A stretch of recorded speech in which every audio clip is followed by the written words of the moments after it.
সাধারণ জ্ঞানের আজকের ভিডিওতে আপনাদেরকে স্বাগতম।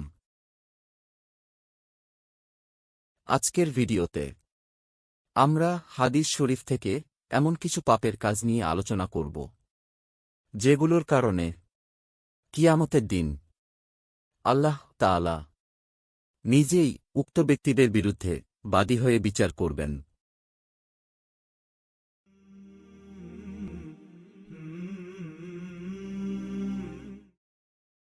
হাদিস শরীফে ইরশাদ হয়েছে, আবু হুরায়রা রাদিয়াল্লাহু তাআলা আনহু থেকে বর্ণিত, মহানবী সাল্লাল্লাহু আলাইহি ওয়াসাল্লাম বলেছেন, আল্লাহ তাআলা ঘোষণা করেছেন যে, কিয়ামতের দিন আমি নিজে 3 ব্যক্তির বিরুদ্ধে বাদী হব।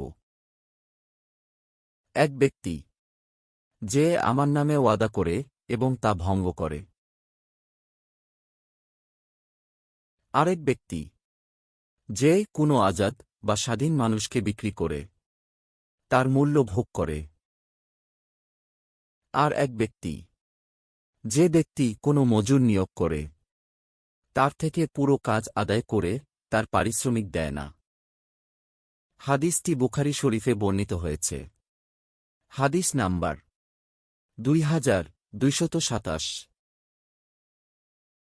উল্লিখিত হাদিসে রাসূলুল্লাহ সাল্লাল্লাহু আলাইহি ওয়াসাল্লাম 3 শ্রেণীর মানুষের কথা বিশেষভাবে উল্লেখ করেছেন। 1. ওয়াদা ভঙ্গকারী। 2. যে ব্যক্তি কোনো স্বাধীন মানুষকে বিক্রি করেন। এবং 3.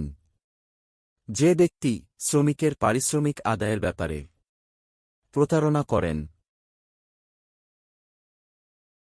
দুনিয়াতে যাহারা এসব পাপ কাজে জড়িত থাকবেন, কিয়ামতের দিনে আল্লাহ তাআলা নিজেই তাদের বিরুদ্ধে বাদী হয়ে বিচার করবেন।